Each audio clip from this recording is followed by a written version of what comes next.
Topping national news this morning, and today's big story. The tide turned quickly among congressional Democrats, and now House Speaker Nancy Pelosi says her party will move forward with an impeachment inquiry.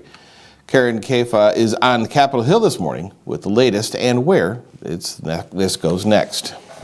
6 House committees were already engaged in investigations of President Trump. But yesterday, House Speaker Nancy Pelosi said they will now move forward under the umbrella of a formal impeachment inquiry.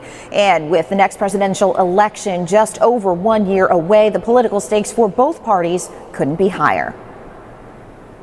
I'm announcing the House of Representatives moving forward with an official impeachment inquiry. An historic, dramatic move that will now dominate Capitol Hill. House Speaker Nancy Pelosi announcing a formal impeachment inquiry against President Trump. The president must be held accountable. No one is above the law. House GOP leadership sharply critical of the speaker. I realize 2016 did not turn out the way Speaker Pelosi wanted it to happen. But she cannot change the laws of this Congress. She cannot unilaterally decide we're in an impeachment inquiry. Movement toward an impeachment inquiry escalated quickly amid reports of a controversial July phone call in which President Trump admits he discussed former Vice President Joe Biden and his son with the president of Ukraine. The call is part of a whistleblower complaint to the intelligence community's inspector general. For some Democrats, even in vulnerable swing districts next year, the reports marked a turning point. But what we discovered this past weekend was egregious. President Trump responded to the impeachment inquiry on Twitter, calling it a witch hunt, saying they never even saw the transcript of the call. The White House says they'll release that transcript today. Some Republicans say Democrats got ahead of themselves by launching the inquiry before seeing it. Now, Pelosi was slow and cautious toward making this move, even after some freshman Democrats came to Capitol Hill this year promising their solidly blue districts that they would take action. Pelosi would not give a timetable for the process, but yesterday, House Judiciary Committee Chairman Jerry Nadler said full speed ahead.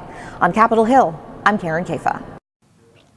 Well, meanwhile, President Trump reacted to the news of inquiry. CNN's Jim Acosta has more about the uproar in Washington, overshadowed by the president's speech to the UN General Assembly.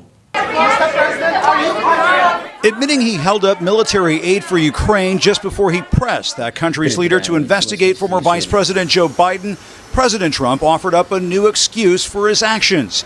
He sat on the money, the president said, to force Europe to pay their fair share. As far as withholding funds, those funds were paid. They were fully paid. But my complaint has always been, and I'd withhold again, and I'll continue to withhold until such time as Europe and other nations contribute to Ukraine, because they're not doing it. But the president sounded at times like he's still trying to get his story straight, insisting he didn't pressure the Ukrainians before telling reporters he did. There was no pressure put on them whatsoever, but there was pressure put on with respect to Joe Biden. What Joe Biden did for his son, that's something they should be looking at. They have no idea how they stop me. The only way they can try is through impeachment. Mr. Trump has been shifting his rationale for holding up the Ukraine money, at first claiming he didn't want the funds to fuel corruption. We're giving a lot of money away to Ukraine and other places. You want to see a country that's going to be not corrupt. Hoping to tamp down on the controversy, the president tweeted he is authorizing the release of the complete, fully declassified and unredacted transcript of my phone conversation with President Zelensky of Ukraine. The president ordered administration officials to hold up hundreds of millions of dollars in military aid to Ukraine back in July, just 1 week before he asked Ukraine's president to investigate Biden's son Hunter's business dealings, despite zero evidence of wrongdoing. Little more than a month later, an administration official blew the whistle on Mr. Trump's conversation. 2 days after that, the Ukraine money was released. Sitting with the British Prime Minister, the president claimed he wasn't using those military funds as leverage to get what he wanted. There was never any quid pro quo. The letter was beautiful. It was a perfect letter. It was unlike Biden, who, by the way, what he said was a horror.